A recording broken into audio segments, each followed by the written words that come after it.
দেখো এখানে কিভাবে খাবারগুলো হচ্ছে। এই মুহূর্তে মণিকিরণে পৌঁছালাম, এখন আমরা গুরুদুয়ারের দিকে যাচ্ছি। নমস্কার বন্ধুরা, আমি শ্রেয়া চলে এসেছি শ্রেয়া সিম্পল লাইফে আপনাদের সকলের কাছে একটা সুন্দর ভিডিও শেয়ার করার জন্য। আগের পর্বগুলোতে তো আপনারা দেখিয়েছিলেন আমরা মণিকিরণে উদ্দেশ্যে রওনা হয়েছিলাম। এই মুহূর্তে আমরা মণিকিরণে পৌঁছে গেছি। আমাদের সামনে আপনাদের সামনে আমি তুলে ধরার চেষ্টা করছি সবথেকে পবিত্র গুরুদুয়ার মণিকিরণ সাহেব। মণিকিরণ সাহেবের সামনে এখানে আমরা এসে উপস্থিত হয়েছি। এখনও আমরা ভেতরে প্রবেশ করিনি, এখনও আমরা চারপাশটা একটু দেখে নিচ্ছি। কি সুন্দর, আর একটা সুন্দর স্নিগ্ধ বাতাস এত সুন্দর বইছে, আর সামনে থেকে চলে যাচ্ছে পার্বতী নদী।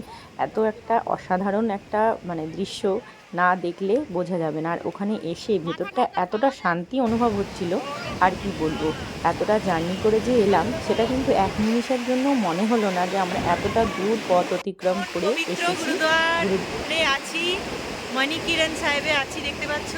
মণিকিরণে আমরা এসে গেছি, তোমরা দেখতে পাচ্ছ। আর এখানের বিশেষত্ব হচ্ছে গুরুদুয়ার, সামনেই দেখতে পাচ্ছ মণিকিরণ সাহেব গুরুদুয়ার। আর এই দেখতে পাচ্ছ এখানে যে ধোঁয়া উঠছে, গরম জলের কুণ্ড। এখানে ভেতরে শিব পার্বতী মন্দিরও আছে, আর ভেতরে লঙ্গারেরও ব্যবস্থা আছে। আর দেখতে পাচ্ছ যে ধোঁয়া উঠছে যেখান থেকে, সেখান থেকে হচ্ছে গরম জল, উষ্ণ প্রস্রবণ যেটা বেরোয়। এই জায়গাটার নাম কেন মণিকিরণ হলো, তার পেছনে একটা পৌরাণিক কাহিনী আছে। সেটি হলো, আজ থেকে প্রায় অনেক বছর আগে মহাদেব আর মাতা পার্বতী যখন পৃথিবী ভ্রমণ করতে করতে এই অঞ্চলের কাছ দিয়ে যাচ্ছিলেন, তখন এইখানের সৌন্দর্য, প্রাকৃতিক পরিবেশ দেখে মাতা পার্বতীর আর মহাদেবের এইখানেই থাকার তারা ইচ্ছা প্রকাশ করেছিলেন। সেই রকমই তারা একদিন থাকতে থাকতে এখানেই বসবাস করতে করতে মাতা পার্বতী ঝর্ণার জলে স্নান করার জন্য এসেছিলেন, এবং সেখান থেকেই তার কানের মণি যুক্ত কানের দুল এই জলে হারিয়ে যায়। সেই জল থেকেই আর খুঁজে সে কিছুতেই পায় না। তখন সে অনেক কাকতি মিনতি করে মহাদেবের কাছে প্রার্থনা করেছিলেন যে তার কানের মণিমুক্ত সম্পন্ন কানের দুলটা যেন পাওয়া যায়। তখন মহাদেব অনেক চেষ্টা করেও সেই কানের দুলটি খোঁজার অনেক চেষ্টা করেছিল, কিন্তু খুঁজে পায়নি।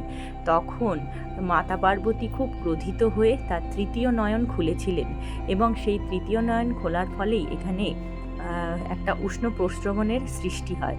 তখন সকল সখীরা মাতা পার্বতী তখন অনেক ক্রোধিত হয়ে মহাদেবের কাছে অনুরোধ করেছিলেন, আমার কেন কানের মণিমুক্ত সম্পন্ন কানের দুলটি খুঁজে পাওয়া গেল না। যাই হোক, তখন মাতা পার্বতীকে শেষনাগের কাছে মহাদেব বলেছিলেন প্রার্থনা করতে। শেষনাগ তাকে তার কানের মণিমুক্ত সম্পন্ন কানের দুলটি দিয়ে দেবে ফিরিয়ে। সেই সময় পাতাল লোকে শেষনাগের কাছেই মাতা পার্বতী কানের দুলের মণিমুক্ত সম্পন্ন কানের দুলটি পেয়েছিলেন, এবং শেষনাগ খুব জোরে শেষনাগ অনেক জোরে ফু দেওয়ার ফলেই নাকি এই জায়গার উষ্ণ প্রস্রবণের সৃষ্টি হয়েছে, এবং গরম ধোঁয়া এখান থেকে বের হয়। পৌরাণিক কাহিনীর মতে তো তাই বলে। এবং দেখতেই পাচ্ছ চারিদিকের সৌন্দর্য, আর সৌন্দর্যের সঙ্গে সঙ্গে আর চারিপাশের পরিবেশটাও খুব সুন্দর।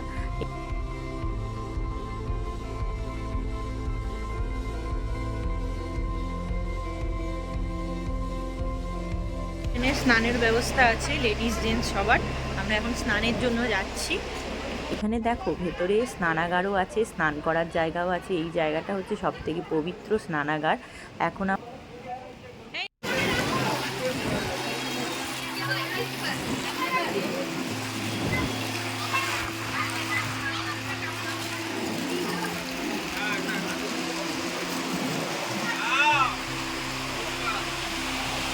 পার্বতী নদীর অসাধারণ সৌন্দর্য আর তার শব্দ যেন কান মন প্রাণ যেন ছুঁয়ে যাচ্ছে। অসাধারণ একটা পরিবেশ এখানে। চারিপাশটা দেখতে পাচ্ছ পাহাড়ে ঘেরা, আর এখানে বড় সুইমিং পুলের মতো দেখতে পাচ্ছ স্নানাগার। আর ছেলেদের জন্য আলাদা স্নানঘর আছে, মেয়েদের জন্য আলাদা স্নানাগারের ব্যবস্থা আছে এখানে। আর খুব সুন্দর পরিষ্কার পরিচ্ছন্ন এখানের পরিবেশ, যেরকম পবিত্র সেরকম অসাধারণ। এটা ভাষাতে প্রকাশ করা যাবে না। আর পার্বতী নদীর এত সৌন্দর্য যে এত রূপে ভরা, না দেখলে কেউ বিশ্বাস করবে না।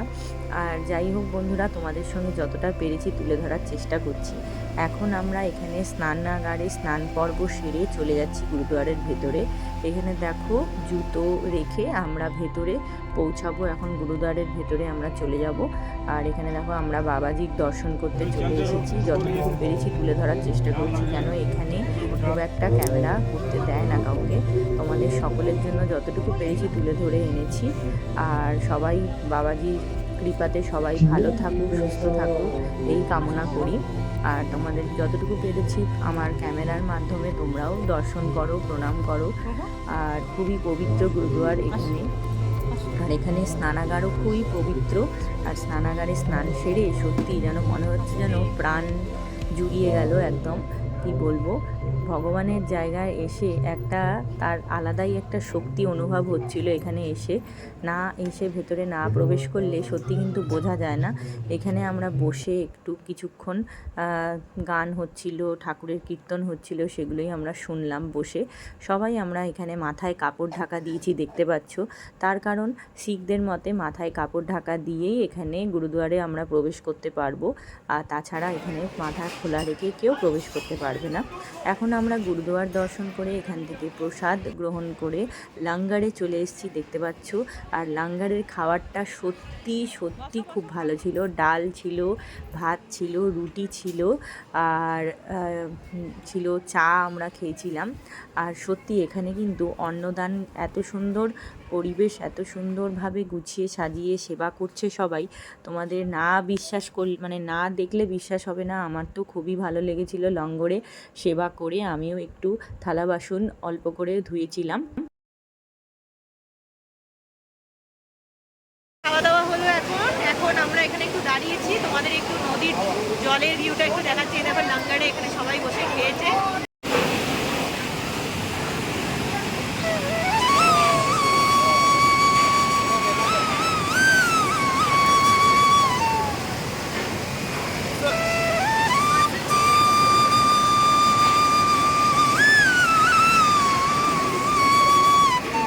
চলো উত্তর যাও, তাহলে আসো আমার হাত ধরে আসো।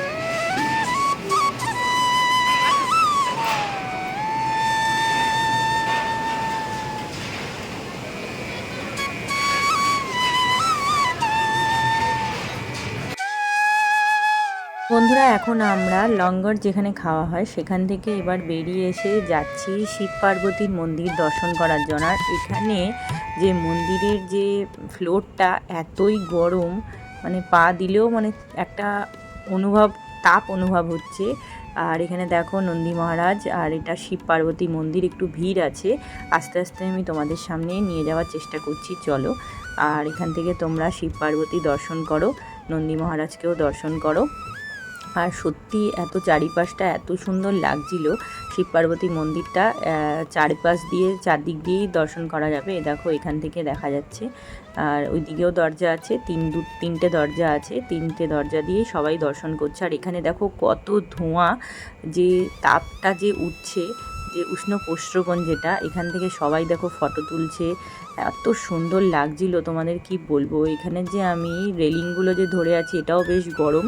আর যেখানে আমি দাঁড়িয়েছি ফ্লোরটা সেটাও খুবই গরম, প্রায় যেন পায়ে ছ্যাঁকা দিচ্ছে এরকম।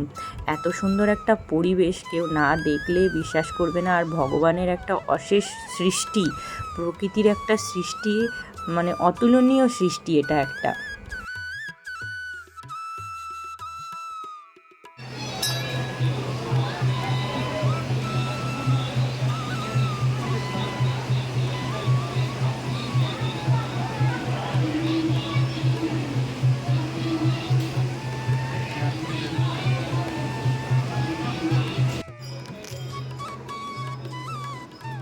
শিব পার্বতী মন্দির দর্শন করে আমি তোমাদেরকে নিয়ে এসেছি, দেখো এখানে কিভাবে খাবারগুলো হচ্ছে, খাবারগুলো রান্না হয় সেটা দেখানোর জন্য। এখানে কিন্তু সব এই গরম জলের মধ্যেই কিন্তু রান্না হয়, সেই লঙ্গরের যত খাবার হয়। আর এখানে রান্না সব কিছু এই গরম জলের মধ্যে দিয়ে রান্না হয়। একটা অদ্ভুত অতুলনীয় একটা সৃষ্টি তোমাদের সঙ্গে দেখালাম। কিভাবে রান্না হচ্ছে দেখতেই পেলে তোমরা। এখন আমরা গুরুদ্বারের ভেতর থেকে বেরিয়ে আবার বাইরেটায় চলে এসেছি। ব্রিজটার মধ্যে দাঁড়িয়ে কিছুক্ষণ কাটালাম, তারপরে ফটো টটো তুললাম। আরও কিছুক্ষণ যেন এখানে থাকতে আরও ইচ্ছা করছিল। যাই হোক, এবার তো ফিরে যাওয়ার পালা। আর তোমাদের সঙ্গে